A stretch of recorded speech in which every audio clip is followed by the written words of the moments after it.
punta tayo dito sa Mabuhay. Sana si tatay. Papagawin natin siya ng lamesa para sa tindahan natin. Ito yan sa Mabuhay Home. Si tatay Ernie. Let's go.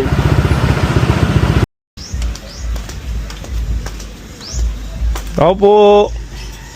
Tao po. Tay. Wala. Tay, gising ka na? Nakatulog ka. Tulog ako eh. Bis ka lang, angkas kita ha. Para na makita mo yung lugar. Ay, wala ka. So, nakatulog si tatay. Nakatulog siya. Kung gagawin natin dito tayo, tatanggalin natin to. Ito, tsaka ito. Papalitan ng lahat itim na. Oo. Then yung regards dun sa bakal na ilalagay dito, yung lamesa, puputulin. Yun yung bibiyakin kasi yung lamesa gano'ng kalaki ito eh. So hating sa gitna, yun yung ilalatag dito. Then meron pa siya, pakakabit sa'yo dito yung bakal eh. Pero for the meantime, ito muna ang anuhin natin. Kung kailan yan pwede. So mga ilan po kayang ganyan tayo mabibili?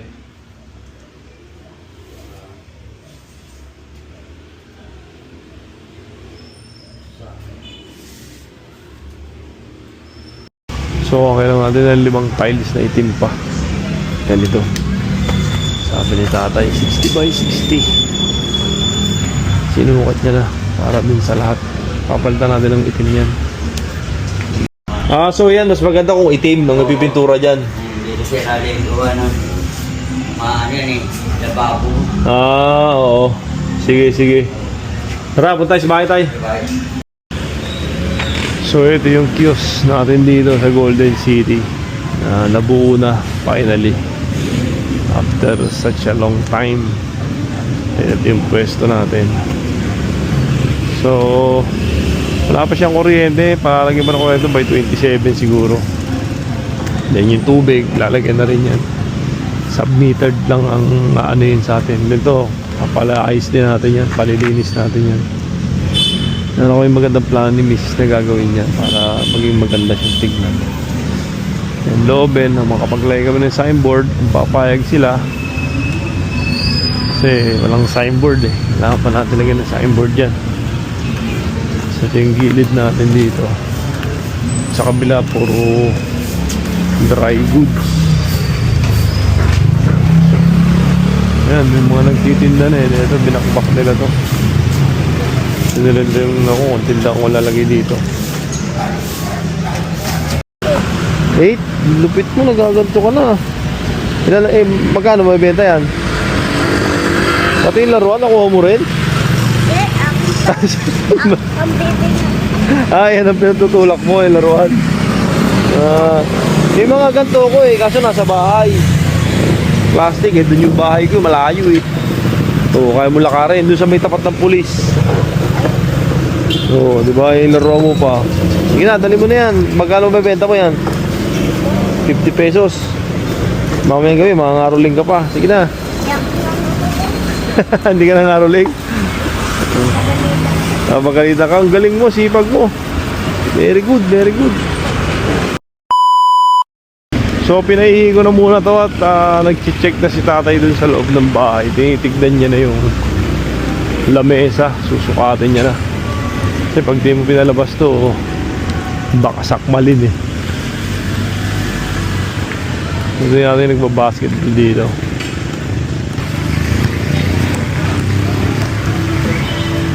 Diba?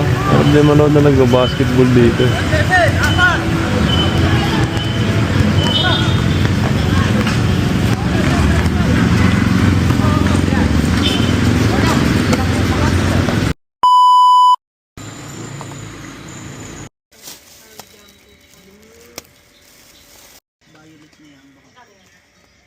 Yung pure white na bagong labas. Dalawa. Ano yung nasa bitano?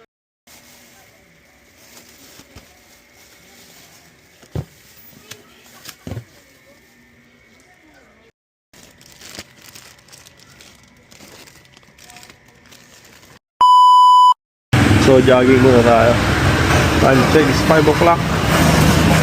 Ganda pa ang weather. Let's go.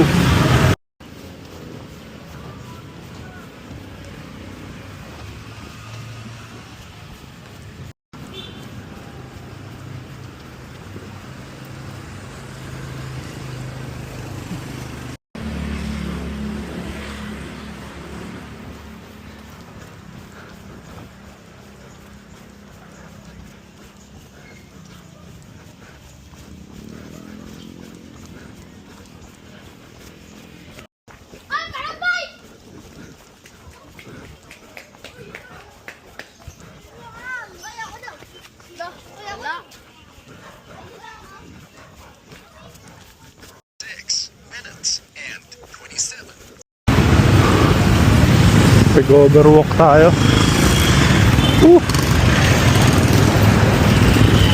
Walk mo tayo doon. Walang kilometro yung tinakbo ko bago ako nagpahinga. Let's go, diretso lang. Takbo ulit.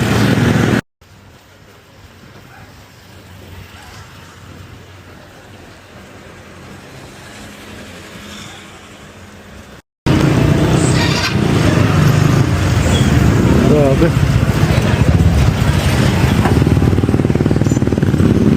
Ganda ng araw, oh. So 5:30 na. Hindi naman tayong gamot. 25 minutes lang ang takbo ko. Okay na yan. So iba talaga yung hindi ka nag-rise. Persa nag-rise ka, napakagaan ng katawan ko eh. Pero yung kinain natin kanina, noodles. Bigay tayong gamot dito. Bigay na tayong gamot. Teka lang, bigay tayo. So sinusubukan natin itong ating Ray-Ban Meta, kung pwede ba siya pang vlogging para sa YouTube channel natin. Kasi most of the time pinapost ko doon is gamit natin yung DJI. So ito, subukan natin to. Kung gaano kalinaw. So for sure malinaw naman to.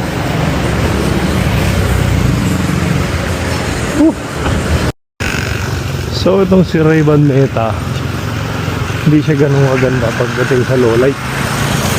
So yung ganito ganitong video 1080 lang to, though 60 fps naman siya, pero hindi siya ganun kalinaw sa gabi. Ayun.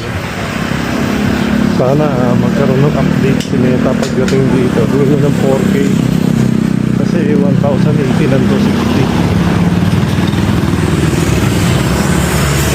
Alright, so matapos na tayong tumakbo. Kunti na lang, nasa bahay na tayo. Naka 32 minutes na tayo tumatakbo. 3.36 kilometers na. Ayokong magsagad kasi baka sumakit naman yung mga paa ko. May lakad tayo bukas. Tara. Then itong salamin na to, na-test ko na din to ng umuulan. And water resistant naman siya. Wag lang talagang yung heavy rain na i-absorb mo sa kanya. Kasi tingin ko masisira yun. Pero with this case naman, kaya Ray-Ban na parang ganito, palapsek, okay lang yan. And matibay yung body build niya. So hindi ko pa siya nasubukan na nakapasok sa helmet kung masisira o hindi. Yun lang.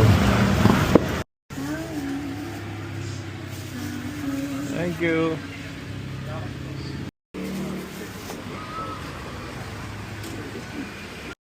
Kuya.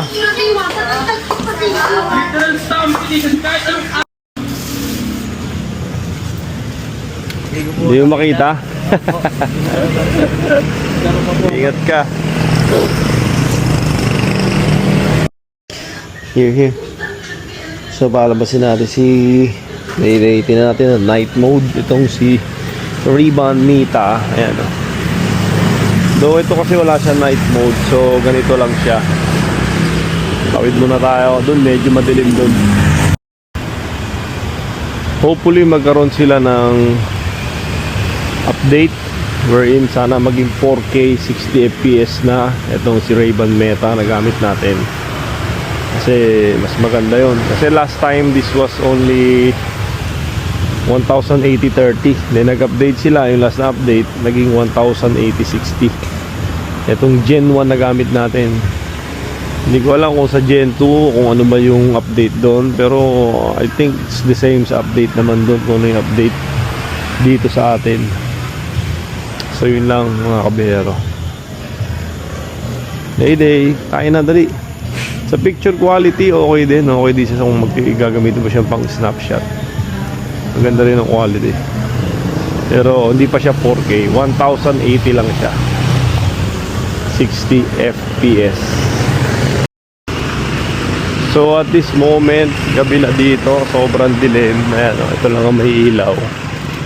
Then ito walang ilaw dito sa may puno. Though maliwanag naman kasi may ilaw. Isa pang nakita ko dito kay Meta is hindi mo siya pwedeng biglain ng bigla kang kakaliwa. Kailangan dahan-dahan lang kung gusto mo ng medyo magandang kuha talaga. Ayan, itong moment na to madilim to. May mga specific na ilaw lang. So pinahihi ko lang yung aso ko.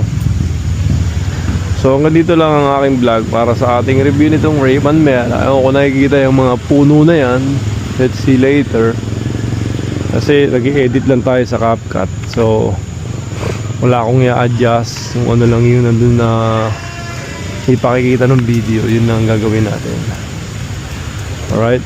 So please follow my YouTube channel Bihero TV, Facebook Bihero TV. Thanks for watching. Salamat sa Diyos. Peace.